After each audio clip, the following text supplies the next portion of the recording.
Assalamu alaikum everyone, hope you all are fine. Welcome to the workshop 2023 conducted by Royal Psychologist Community. I am Ms. Kinza Usman, a clinical psychologist. Today our topic of discussion is psychological techniques.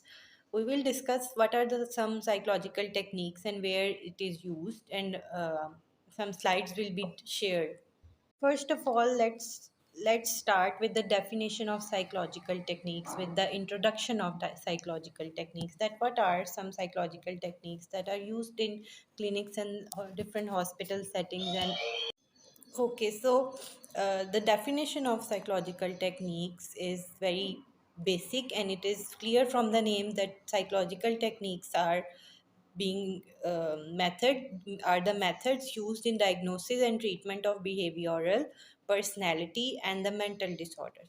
सो हमारी कुछ ऐसी therapies, कुछ ऐसी techniques, कुछ ऐसी short techniques जो हमें बहुत काम देंगी हमारे जो साइकोलॉजिकल थेरेपी जब हम क्लाइंट की करते हैं तो उस सिस्टम में, उस पूरे प्रोसेस में ये छोटी छोटी टेक्निक्स हैं कुछ जो हमें बहुत काम देंगी। और जब हम इन टेक्निक्स को फॉलो करेंगे तो हमारी जो डायग्नोसिस और ट्रीटमेंट है साइकोलॉजिस्ट के ज़रिए जो क्लाइंट का होता है वो बहुत अच्छा और आसान हो जाएगा।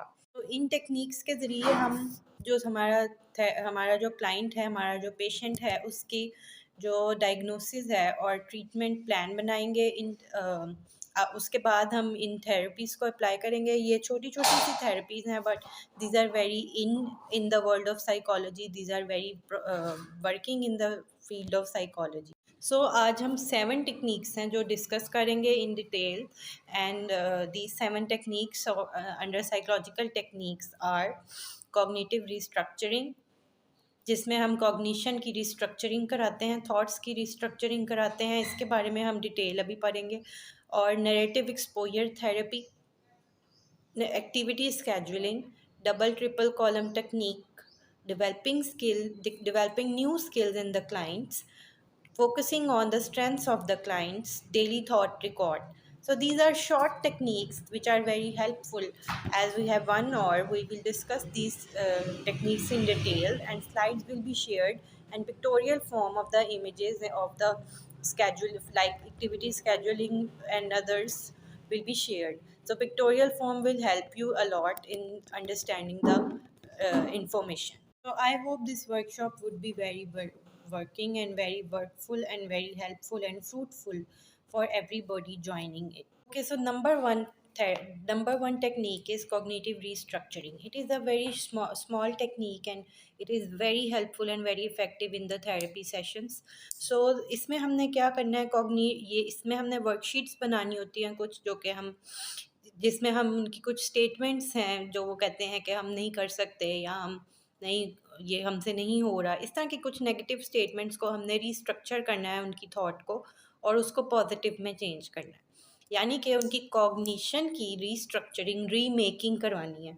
To remake the thoughts that are negative, changing them into positive state. Cognitive restructuring में आ जाती हैं कोपिंग स्टेटमेंट से हम उनको इंट्रोड्यूस कराते हैं कि उनकी जो for example client is saying I can not fight with my anger. अब इसमें can not is a word जिस पे हमारा टारगेट होगा। कैन नॉट को हमने कैन में चेंज करना है। उनकी काउंसलिंग करते जाना है उनकी के वर्बल काउंसलिंग उनकी करेंगे हम कि हमने उनके अंदर जो आई कैन स्टेटमेंट डाली हैं, कोपिंग स्टेटमेंट्स डालनी है, रीस्ट्रक्चर करना है उनकी डाउन स्टेटमेंट्स को और नेगेटिव थॉट्स को। I can fight I can fight with my anger, इस आई कैन नॉट को हमने कैन में चेंज कर दिया। नेक्स्ट इसमें थेरेपिस्ट की बहुत सारी एफर्ट पुट होगी और क्लाइंट की भी बहुत इंसाइट अवेक होगी और उसकी बहुत एफर्ट पुट होगी। अच्छा, नेक्स्ट हम इसमें एग्जांपल देते हैं, I am unable of doing it, और साथ उसके इमोशनल एक्सप्रेशंस होंगे कि वो सैड होगा, डिप्रेस्ड मूड उसका शो होगा। इस तरह की स्टेटमेंट को अगर हमने चेंज कराना है तो हमने उनको कोपिंग स्टेटमेंट से इंट्रोड्यूस कराना है। कोपिंग स्टेटमेंट हम उस वक्त बोलेंगे कि you can do it and you have to do it, you are doing it. इस तरह की स्टेटमेंट्स हम कॉग्निटिव रीस्ट्रक्चरिंग में टेक्निक 1 में हम उससे इंट्रोड्यूस कराएंगे और ये बहुत इंपॉर्टेंट टेक्निक है। ये हम अपने पेशेंट्स पे लगा सकते हैं और ये ज़रूर लगानी है। इसकी worksheet will be available in the slides and pictorial forms. So don't worry about that. Next one is narrative therapy. Narrative therapy नाम से हमें पता चल रहा है कि to narrate, to write down the problem, to write down your daily problem that gives you problem, stress. It is very similar to diary writing style. Diary writing style जैसे होता है उसी तरह जो हमारा नरेटिव एक्सपोजर थेरेपी है वो होती है। हम इसमें राइट डाउन करते हैं अपना वोल्केनो ऑफ थॉट्स जो माइंड में आ रहा होता है, या जिस बंदे से हमें प्रॉब्लम मिल रही हो वो भी राइट डाउन करते हैं। हम पूरी सिचुएशन राइट डाउन करते हैं और फिर उस सिचुएशन में हम जो है वो चेंजेस लाते हैं अपनी थेरेपिस्ट के मदद से, पॉजिटिविटी लाते हैं और अपने अंदर इग्नोरिंग पॉलिसी को हम इंट्रोड्यूस कराते हैं। Ignoring policy is very good in the field of psychology. So diary writing style के साथ ये सिमिलर होती है। थ्रो वोल्केनो ऑन पेपर, इसमें हम करते हैं राइट डाउन करते हैं और इसको अपनी रूटीन बना लेते हैं। अपनी क्लाइंट को हमने कहना है कि आप इस डायरी राइटिंग स्टाइल को अपनी रूटीन बना लें ताकि इससे क्लाइंट को एक सेटिस्फेक्शन मिले, एक पीस मिले और एक वो अब जो अपना स्ट्रेस है उससे वो लाइट फील करे। जब वो डायरी राइटिंग में जब हम अपना स्ट्रेस जो है वो हम शेयर करें या अपना कैथार्सिस करें या टॉक थेरेपी करें या दूसरा फॉर्म उसका होता है कि उसको राइट डाउन करें ऑन द पेपर, तो उससे हमारा जो माइंड हैवी हुआ होता है वो लाइट हो जाता है, लाइटर माइंड बनता है। So this is very important to narrate your thoughts and problems that are giving you mental distress. So now find out what is painful, problematic, change it with positive one. अपने आप में या therapist की मदद से उस negativity को positivity में चेंज कराना है और इग्नोर पॉलिसीज़ में ज़रूर ऐड करानी है और be mindful and do the exercises in the daily routine. So next, the third technique is activity scheduling, making the client to make their activity scheduling of the day, week and month. CBT worksheets इसमें use होंगी। Cognitive behaviour therapy की ये technique है and it is very applicable in the psychology world. अच्छा, इसमें हमने करना क्या है, making a happy positive time table of a day in a rhythmic time एक रिदमिक फॉर्म में, क्लॉकवाइज फॉर्म में हमने बनाना है, जो कि हमारा जो प्रॉपर टाइम टेबल होता है, जैसे हम बचपन में एक हमारा स्केड्यूल बना होता है, माँ बाप ने बनाया होता है, उस तरह का हम क्लाइंट्स का स्केड्यूल बनाएंगे और उनको हम फोर्स करेंगे कि they have to follow it, ताकि वो अपनी जो लाइफ है, जो उनके ब्रेन एक्सरसाइज, मेंटल एक्सरसाइज करते करते वो अपनी जो लाइफ है उसमें वापस आ जाएं। सो ये बनता कैसे है, ये बनाना कैसे है, इट वुड बी शेयर्ड। सो इसमें मैं ऑरली बता देती हूँ कि डे का एक कॉलम बनेंगे और एक एक्टिव। ओके, फॉर एग्जांपल हमारे पास एक क्लाइंट आ रहे हैं, they are couple and they are वो एक दूसरे से दूर हो रहे हैं या उनमें उनके अंदर कुछ प्रॉब्लम्स क्रिएट हो रही हैं। सो कपल थेरेपी देते हुए उनको हमने डे एक्टिविटी स्केड्यूलिंग उनकी बनानी है, एक वर्कशीट बनानी है जिसमें हम एक कॉलम डे का बनाएंगे और डे एंड डेट का बनाएंगे और या वीक का बनाएंगे, दूसरा कॉलम हम एक्टिविटी का बनाएंगे और ये मंथली या 2 मंथ्स के बाद ये स्केड्यूल चेंज होता रहेगा। ओके, उसमें 7 डेज ऑफ द वीक आएंगे, Monday, Tuesday, Wednesday, Thursday, Friday, Saturday, और हर रोज़ की डिफरेंट एक्टिविटीज़ जो कि उनको जोड़ेंगी, जो कि उनकी साथ गुजारी जाएंगी, ताकि उनके अंदर की जो खलिश है, उनके अंदर की जो क्लैशेज हैं या उनके अंदर का जो डिस्टेंस क्रिएट हो रहा है, जो भी उस कपल में प्रॉब्लम क्रिएट हो रही है, उस पर फोकस करते हुए ये हम जो थेरेपी है, जो एक टाइम टेबल है पूरा, उनका टाइम टेबल के साथ साथ ये एक्टिविटी बनाएंगे, उनकी एक्टिविटी स्केड्यूलिंग उनकी करेंगे हम। जब हम एक्टिविटी स्केड्यूलिंग बनाएंगे तो इससे साथ साथ हम उनका एक डेली टाइम टेबल भी जान लेंगे पहले इससे, कि उनका टाइम टेबल क्या, जो फीमेल है, जो वाइफ है वो क्या कर रही हैं और जो हस्बैंड है वो क्या कर रहे हैं। ये एक एग्जाम्पल है, इसके अलावा हमारे पास और भी बहुत सारी इश्यूज आ सकते हैं। तो हम किन चीज़ों पर ये किन प्रॉब्लम्स पे ये अप्लाई कर सकते हैं, ये हम आगे पढ़ेंगे, आगे डिस्कस करेंगे। फॉर एग्जांपल, हम मंडे की एक एक्टिविटी टाइम टेबल बनाने के बाद मंडे की एक एक्टिविटी बनाते हैं, have dinner together and talk nicely, appreciate each other. ये उनकी एक एक्टिविटी है जो उन्हें मस्ट करनी है और मंडे हर रोज़ उन्होंने ये करना है। सेकंड, पॉजिटिव रीइंफोर्समेंट इसमें लाजमी ऐड होगी हर चीज़ में। सो सेकंड इसमें आता है, ट्यूसडे को हमने उनको एक टास्क दिया है कि talk nicely, good and positive reinforcement and dinner together again, lunch and dinner together, यानी एक्टिविटी बढ़ा दी हमने, ब्रेकफास्ट एंड डिनर टुगेदर, दो खाने उन्होंने इकट्ठे दिन में खाने हैं एंड पॉजिटिव रीइंफोर्समेंट देनी है। जो वाइफ कर रहा है हस्बैंड उसको रीइंफोर्स करेगा और जो हस्बैंड कर रहा है उसको वाइफ रीइंफोर्स करेगी। They will not here anybody else and they will not bother anybody in their relationship. ये उनके रिलेशनशिप में हम कायम करेंगे नई चीज़। वेंसडे को फॉर एग्जांपल एक गो फॉर अ वॉक, उनको हम थोड़ी सी आउटिंग कराएं, go for a walk. Okay, so Wednesday को हम go for a walk and have daily grocery कराएंगे। जब वो ये काम इकट्ठे करेंगे तो वेंसडे को भी they will feel connected with each other in due to the activity scheduling. Okay, Thursday को हम उनको कोई एक्टिविटी देंगे, go for an outing somewhere, क्योंकि वीक में 2 डेज आउटिंग या 1 डे आउटिंग मस्ट होती है, जिसमें walk is the most convenient kind of outing. So go for an outing, किसी के घर, नियरेस्ट नेबर्स के घर चले जाएं, या go for anywhere they can. Go for the outing, window shop करें, ज़रूर शॉपिंग पे जाएं, किसी मॉल में चले जाएं and do window shopping, do some shopping, good for health, good for positivity. आपकी जो आउटिंग है वो हमेशा माइंड को रिफ़्रेश करती है। अपनी रोज़ हेक्टिक एक रूटीन से निकल के जब आप हर वीक अपने आप को रिफ़्रेश करते हो तो बाकी के वीक में you will feel very fresh. Okay, तो फ्राइडे की हम उनको एक्टिविटी देंगे कि प्रे टुगेदर। आप एक प्रे टुगेदर करें, और प्रे टुगेदर से उनके अंदर बहुत पॉजिटिविटी आएगी, और अल्लाह को याद जब वो इकट्ठे बैठ के करेंगे तो they will become soft hearted for each other.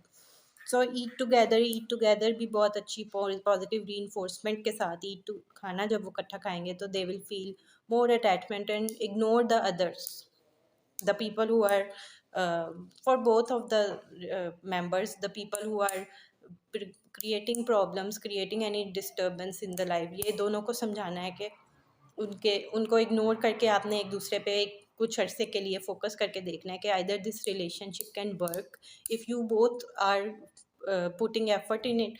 So positive री साथ साथ देनी है। सैटरडे की एक्टिविटी आपने उनको दी, विजिट एनी फैमिली मेम्बर, कोई फैमिली मेम्बर को विजिट करें, बहुत अच्छा असर पड़ेगा। सास हैं तो सास को साथ लेके जाएं, नंद है तो नंद को साथ लेके जाएं। सो साथ लेके कहीं फैमिली मेम्बर को मिलने से बहुत पॉजिटिविटी क्रिएट होगी माइंड में, और रिफ्रेशमेंट फील करेंगे। So see how nice this activity scheduling works. You will see the differences in the therapy. Work for home together, अपने घर के लिए। अब संडे को काम छुट्टी होती है, मेल की भी फीमेल की भी, तो work together for the home, work together for the work, anything. Walk पे जाएं संडे को, वॉक को एंजॉय करें, see the beauty of the world. Walk could be done on the roof, छत पर भी हम वॉक कर सकते हैं अगर हम बाहर नहीं जा सकते। सो वॉक ज़रूरी करनी है, फ्रेश एयर लेनी है, और डीप ब्रीदिंग करनी है, और take a deep breath and talk nicely with each other.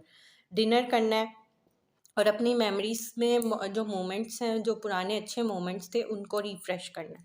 Eat together, and this is their activities that are very positive for them. So इस तरह की एक्टिविटीज़ उनके लिए बनानी है। एक्टिविटी स्केड्यूलिंग में टाइम टेबल भी बनाना है उनका, तो it will. Okay, next point is double and triple column technique. Double and triple column technique is very useful in the field of psychology and therapy. So double and triple column technique में दो type की techniques हैं। इसमें एक है double column technique. Double column technique में हम दो कॉलम्स बनाएंगे, one would be negative thought and the second would be positive thought. Negative thought में जो क्लाइंट की जो वो प्रॉब्लम बता रहा है वो लिखवाएंगे, पॉजिटिव थॉट में थेरेपिस्ट जो है उसकी पॉजिटिव थॉट करवाएगा। सो this is very clear from the word double column technique and negative thought and positive thought. Negative thoughts को हम कैन नॉट को, आई एम डाउन को हम पॉजिटिव में चेंज करेंगे। For example, I am a complete failure, I have lost my everything. अगर इस तरह की सोच के साथ क्लाइंट आ रहा है तो हम उसको पॉजिटिव थॉट कराएंगे, I have lost this time but I will try hard and be successful next time. I will get my things back. This is double column technique. वो ये भी कह सकता है कि I have a severe headache.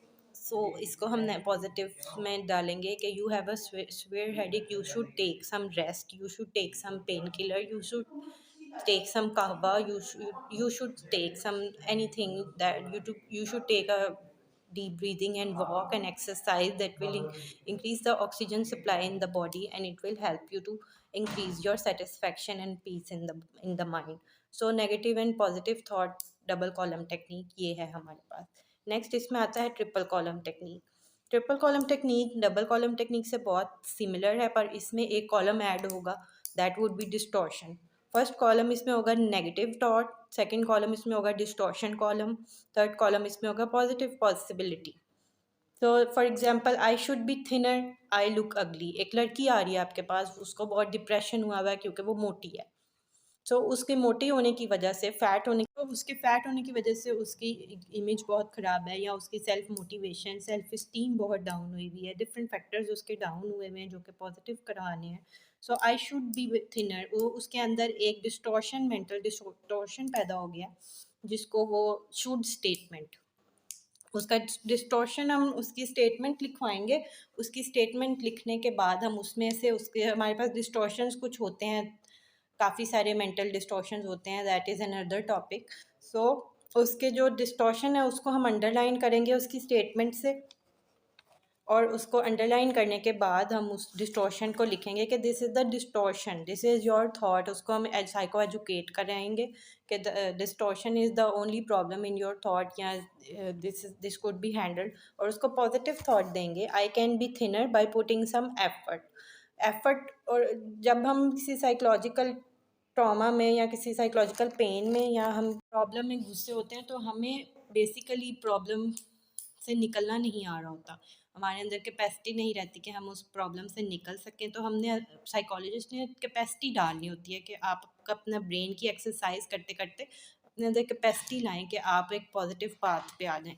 तो उसकी statement, can not statement, जो मोटी नहीं, मैं पतली नहीं हो रही, तो उसकी स्टेटमेंट को हम पॉजिटिव कराएंगे कि I can be thinner by putting effort, try again, have some kahwas that reduces the weight. So उसका हम पूरा डाइट प्लान बना देंगे, उसको हम इस तरह का एक पूरा पॉजिटिव थॉट देंगे। डिस्टॉर्शन जब हम फाइंड आउट कर लेंगे तो ये बहुत ईजी होगा कि हम उसकी जो साइको एजुकेशन और उसकी इंसाइट वेक करा सकें। This was double and triple column technique, and this is very useful in psychological line field. Next is we will introduce the developing new skills. Client में डिप्रेशन की वजह से, एनजाइटी की वजह से, या किसी भी फिनोमिने की वजह से, प्रॉब्लम की वजह से पॉजिटिविटी बहुत ख़त्म हो चुकी होती है, स्किल्स उनको भूल चुके होते हैं, जंग लग चुका होता है कह लें उनके दिमाग पे या सोच पे। तो उनके जो उस जंग को खोलने के लिए साइको एजुकेट करने के बाद, माइंडफुलनेस देने के बाद, उनको हम क्या करेंगे कि उनके अंदर स्किल्स जो थी वो उसको पॉलिश करवाएंगे, कि रिफ़्रेश कराएंगे उनके मेंटल कंप्यूटर को। जैसे कंप्यूटर रिफ़्रेश होता है तो तेज़ हो जाता है, उनके मेंटल थॉट्स को हम रिफ़्रेश कराएंगे, उनकी स्किल राइटिंग कराएंगे कि इंट्रोड्यूसिंग न्यू स्किल्स, और उनमें जो है वो स्किल्स हम राइट डाउन कराएंगे। To make life style changings, making new skills that are useful in life, जो कि अर्निंग भी दे, या हेल्दी हेल्दी एक्टिविटीज़ कुछ उनकी, कुछ स्किल्स जो कि उनको हेल्थ की तरफ लेके जाएं। फॉर एग्जांपल, ये इससे क्या होगा, उनके अंदर सक्सेस और पीस और सेटिस्फेक्शन पैदा। Okay, so for example, training computer skills आजकल बहुत काम आ रही है। अगर कोई यंग बॉय हमारे पास आ रहा है, या मेल आ रहा है, तो फीमेल भी इवन आ रही है, तो we will introduce training computer skills, new computer skills सीखे और काम करे और कमाए, और थोड़ा सा अपने अंदर रिलीफ पैदा करे, इंजॉय करे। So experiencing small time jobs online बहुत अवेलेबल होती हैं, तो वो इस तरह की कोई जॉब एक्सपीरियंस करे जिसमें उसके न्यू एक्सपीरियंस बनेगा, उसके अंदर सेटिस्फेक्शन पैदा होगी। और इंक्रीजिंग नॉलेज करे, लर्निंग करे, गूगल टाइमिंग करे, बुक्स रीड करे, न्यूज़पेपर रीड करे, न्यूज़ सुने, मूवीज़ देखे, हर चीज़ से लर्न करे। जो भी वो लाइफ में कर रहा है उससे उसकी लर्निंग पावर, ब्रेन में एक कैपेसिटी बनाए कि वो लर्न कर रहा है लाइफ इज, ताकि उसके अंदर लाइफ की मोटिवेशन रहे। So YouTubing videos, Google time, teaching children and earning, इस तरह की एक्टिविटीज़ जब हम उनकी बनाएंगे तो ये उनकी जो डेवलपिंग न्यू स्किल्स हैं वो फॉलो अप हो जाएंगी। देखें, अगर टीचिंग चिल्ड्रंस, अगर वो कोई अपने इर्द गिर्द के बच्चों को ले लेते हैं, फॉर एग्जांपल कोई फीमेल है, वो घर में बहुत, उसका टाइम पास नहीं हो रहा, या घर में बहुत डिप्रेशन हो रहा है, तो वो कोई अपने इर्द गिर्द से स्टूडेंट्स को रख ले अपने घर में, उससे उसका टाइम बहुत अच्छा पॉजिटिव जाएगा, और वो अर्निंग भी करेगी और वो लर्निंग भी करेगी, और वो कुछ टाइम चिल्ड्रन के साथ भी गुजारेगी, और उसका एक कम्युनिकेशन सर्कल स्टार्ट होगा। So she will enjoy, she will be relaxed. Okay, so next point is focusing on your strengths. This is very similar to skills, but skills is something that gives you earning, that gives you healthy thing, that basically that targets some token economy, that targets some kind of token, some kind of gift, that some kind of money. So focusing on the strength जो है, उससे आपको अपने आप के बारे में पता चलेगा, अपने आप की एबिलिटीज़ के बारे में पता चलेगा। स्किल्स डेवलपमेंट इसमें बहुत काम करेंगी। So knowing your abilities to do things in life, everyday home task, working tasks, strengthening communications, things you can do. For example, teaching dishwashing at home, office work, teaching Islamic topics, किसी को कोई बच्चे हैं उनकी एक class बना लें, छोटी सी 4 to 5 बच्चे रख लें। स्ट्रेंथ है ये आपकी कि आपको इस्लामिक बातें पता हैं, तो आप अपनी इस्लामिक बातों की स्ट्रेंथ को यूटिलाइज करें और बच्चों को पढ़ाएं, ताकि बच्चों में take care of home, so it will increase inner success, player mastery and peace. कुछ लोगों की ऐसी एज आ चुकी होती है कि they are unable to study या they are unable to do anything new and they are unable to go out so earn. So वो इस्लामिक टीचिंग टॉपिक्स को बहुत अच्छा इंट्रोड्यूस करा सकते हैं न्यू यंग जनरेशन। वो गार्डनिंग की उनके अंदर स्ट्रेंथ है, तो वो गार्डनिंग अपने अंदर घर में स्टार्ट कर दें। स्मॉल पॉट्स, बॉटल पॉट्स, इस तरह के पॉट्स बनाएं और अपनी लाइफ को कलरफुल बनाएं।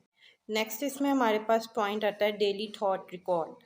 ये लास्ट हमारी टेक्निक है that is very helpful. Daily thought record से आपको आपकी जो awake here and now situation है, जो कि क्लिनिकल साइकोलॉजिस्ट अच्छी तरह जानता है कि क्लाइंट की हियर एंड नाउ सिचुएशन जो है वो ख़राब हुई होती है, तो हेयर एंड नाउ सिचुएशन को ये टारगेट करता है। और इसमें क्या होता है, betterment in everyday life, gives mental peace, positive thought देता है और आपको अपने आप से आगाही देता है। इसमें हम 6 to 7 कॉलम्स बनाएंगे। ये ऑनलाइन बहुत अवेलेबल है। Different kinds of active different kinds of daily thought records online Google पे बहुत सारे मिल जाते हैं, you can Google it, but I am sharing one of them. So इसमें हम कॉलम 1 में डे एंड डेट लिखेंगे, अपना सिचुएशन लिखेंगे, कॉलम 2 में ट्रिगर है जो हमारा, और मूड्स लिखेंगे, उस सिचुएशन से हमारा मूड कैसा हुआ। फिर नेगेटिव थॉट लिखेंगे कि उससे आपके जहन में कितनी नेगेटिव थॉट्स आई और क्या क्या आपने सोचा। फिर उसके पॉजिटिव थॉट का एक कॉलम बनाएंगे। पॉजिटिव थॉट उसकी जगह अगर आप सोचने की कोशिश करें तो क्या हो सकती हैं, और थेरेपिस्ट इसमें कुछ खुद भी ऐड कराएगा। सो इसका आउटकम क्या है, व्हाट हैपन नेक्स्ट, इसका आउटकम क्या हुआ, आप पॉजिटिव हुए या आप नेगेटिव थॉट में कश्मकश में रहे, तो इसका एक आउटकम बनेगा जो आपको नज़र आ जाएगा, जो थेरेपिस्ट को फील हो जाएगा, या जो न्यू आउटकम आप इंट्रोड्यूस कराएंगे वो भी आउटकम इसमें आप राइट डाउन करा सकते हैं। तो ये आपका जो है DTR बन जाएगा। This is very useful and this is very helpful in psychological techniques. Okay, so अब लास्ट पॉइंट हमारे पास to discuss is what these techniques are applicable on whom। This question is to be discussed at the last and अब हमारे पास ऐसे कौन से लोग हैं जो जिन पे हम ये टेक्निक्स अप्लाई कर सकते हैं। So the answer is very clear कि जिस भी क्लाइंट का हम ट्रीटमेंट प्लान बनाएंगे उस क्लाइंट के ऊपर हम ये टेक्निक्स अप्लाई कर सकते हैं। हम ये अपनी लाइफ पे भी अप्लाई कर सकते हैं, because these are very general techniques and these are very helpful techniques in psychology world, in brain world, in thought problems. So treatment plan for any kind of mind problem, ये सारे treatment plan हैं। Treatment plan का हिस्सा बना लें आप इनको। Different psychological problems में ये काम आएंगे, जैसे कि डिप्रेशन, जैसे कि सैडनेस, किसी को सैडनेस है तो भी, किसी को होम सिकनेस हुई हुई है तो भी, किसी को एनजाइटी प्रॉब्लम है, किसी कपल के अंदर कोई प्रॉब्लम आ रहा है जैसे कि हमने डिस्कस भी किया था, या किसी चिल्ड्रन का टाइम टेबल बनाना है, बच्चा out of control, out of order हो रहा है, उसको कंट्रोल में लाने के लिए हम इन में से कितनी थेरेपीज अप्लाई कर सकते हैं उसमें। और sleep issues and OCD, obsessive compulsive में हम इसको अप्लाई कर सकते हैं। So these were some problems जिसमें हम इन सारी थेरेपीज़ को अप्लाई कर सकते हैं। और हमने इनको ट्रीटमेंट, बेसिक पॉइंट ये है कि हमने अगर इन थेरेपीज़ को हम ट्रीटमेंट प्लान का हिस्सा बना लें, साइको एजुकेशन एंड इन चीज़ों के साथ हम इन थेरेपीज़ को पक्का कर लें कि हमने जिसका भी ट्रीटमेंट प्लान बनाना है उसमें हमने ये चीज़ें ऐड करनी है। तो ये साइकोलॉजिस्ट के लिए और ये थेरेपिस्ट के लिए और ये जो क्लाइंट है, मेंबर है, या जो हमारे पास जो प्रॉब्लमेटिक पर्सन है, या कोई रिलेशन हमारा पर्सनल रिलेशन में भी ये एक्सरसाइजेज यूज़ हो सकती हैं। So this will very helpful for every kind of patient, and I hope today's workshop is very fruitful for you. You can ask questions, you can see and look from the slides and understand the different phenomena. So I hope this workshop is very fruitful, and now we will end the workshop 2023 conducted by Royal Psychologist Community. Allah Hafiz. Thank you very much.